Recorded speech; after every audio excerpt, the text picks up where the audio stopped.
Big Ben Roethlisberger. He's been retired for a few years now after a storied career with the Pittsburgh Steelers and, of course, a Super Bowl title to go along with it. These two on the screen have a little bit of a connection, right? The Miami of Ohio connection. Yeah. And Big Ben, while referencing that and while also showing some respect off the top of the clip that we're about to share from his new podcast, or I guess it's not new, but his weekly podcast that he does, he gave love to Harbaugh, but at the same time wanted to weigh in on this whole Tomlin versus Harbaugh, and of course Mike having John's number in recent years. Here's Big Ben. Like pinpoint why. I would just say that, and I want to say this with all due respect, right? When you say with all due respect, I think you can say anything you want. Really? Yeah. I think Anything? So I think people in the South. Okay. Are we going to adopt that rule? Are we going to that's adopt that rule? hysterical. It's so true. People act as if that's true. I found with that to all be due hysterical. respect, and Yeah. then you can say whatever, like you can say the meanest thing ever. Kids really do that, but they go like, and bless his heart. That's like what my grandma used to say. Sorry, had to pause it there because that was funny. Yes. That was funny, Big Ben. Okay, here we go. I feel that way. Oh, well, let me get my notes. Literally say either bless their heart Yeah, or with all due bless respect. you. With all due respect, sir. I'm gonna say this because I appreciate this guy. I think he's a really, really good coach. He's a Miami, Ohio guy. Hey. But to be honest, I really think that Mike Tomlin's cooking in Harbaugh's kitchen. He's all in that. He's all up in here. Brownies. He's Chef Evan up there. Oh, he's Chef Evan up in the kitchen. wow! Good for you, Just Coach cooking. T. For the audio only audience, as he says he's all up in here, he's pointing towards his head, so that inferring that Harbaugh has Tomlin in his head. No, I think that Tomlin's out coaching him. And it's not just Tomlin, it's not just head and head, but taking a timeout before the 2-point conversion at the end of the game to see what they're in, and then I just think that the way that Coach Belichick used to out coach certain teams, it feels like that's what we're doing to them. We're just out coaching them. All right, Sarah. So 8 of the last 9, as we've covered at nauseum this week, has been advantage Pittsburgh. There is obviously context that goes into those. Yes. Every single one. Yes. We have covered it time and time again. We covered Rex Ryan. We covered Dominique Foxworth. We covered just about every angle you could. And then Big Ben's show pops up late last night. And I did want to shout out one of our subscribers and somebody who follows both of us on Twitter who was kind enough to actually send this to me. It's BlueZBro #3 on Twitter at Country Boy Sigma. Not sure what all that is, but he I was kind wondering enough. if you were watching his show every week, but that's cool. You got tagged. Appreciate it. Oh, yeah, you and I always ask for it. Yep. Yeah, you and I always ask for it this time of year because there's just a plethora of content and we can't get to all of it. And so the fact that folks DM us, email us, and just give us a shout out for when things are consumed that we may want to react to is super helpful. You heard Big Ben. To be honest, I really think that Mike Tomlin's cooking in Harbaugh's kitchen. He's all up in his head. I think Tomlin's out coaching him. The way that Coach Belichick used to outcoach certain teams, it feels like that's what we're doing to them. We're just out coaching them. And Sarah, there's been obviously this is garnering a decent amount of traction online right now. This fan base is running hot this week, deservedly so. It's tough loss.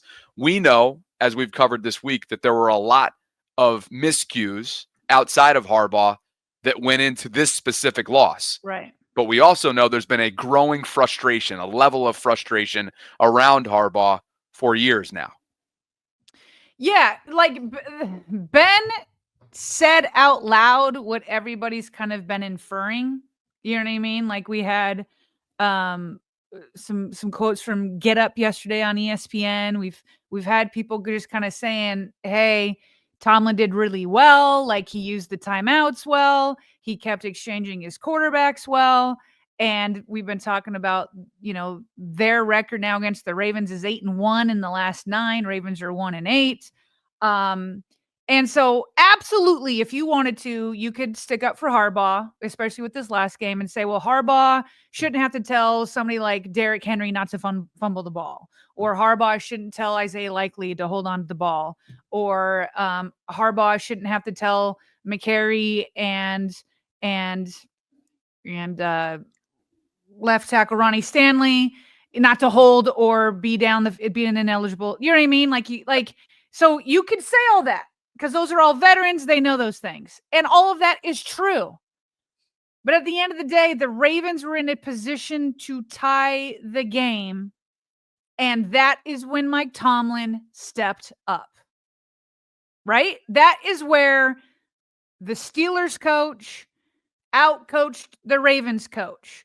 Despite everything we just named, and you could say, well, they shouldn't have even been put in that position with those turnovers and penalties and yada, yada, yada. And, you can blame Harbaugh for not having the team disciplined, all that kind of stuff. But you can make those excuses because the Ravens overcame it. They overcame poor execution. But when it mattered with a minute left, Tomlin stepped in. He stepped in. And with all the context in the world over the last several games that the Ravens have lost, the Steelers have been more physical.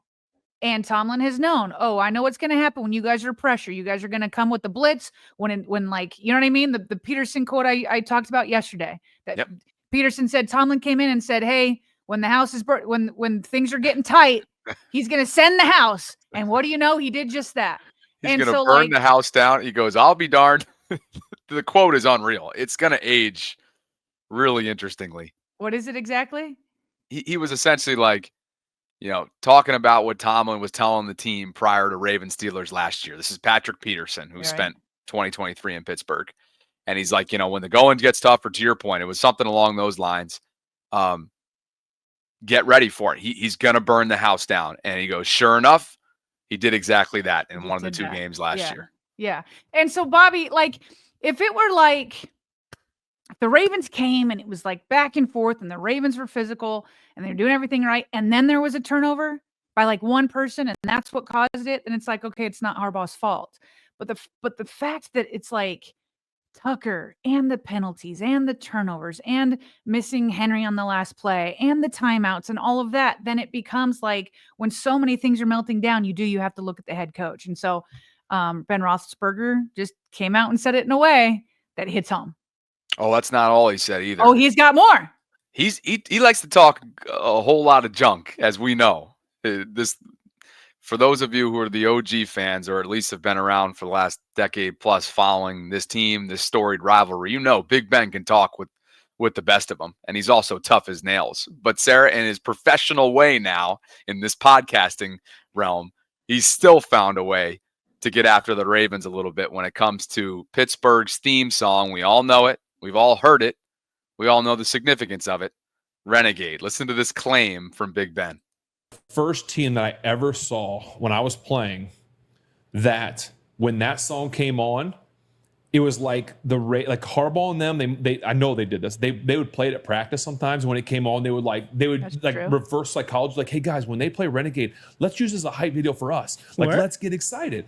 So I remember when it would come on, their guys would get on the bench and start getting hyped like it was their hype song. Yeah.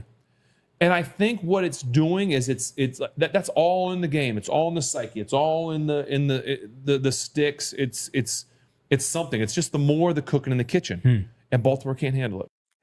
Ooh, oh, please play that on replay. I hope John Harbaugh is hearing this.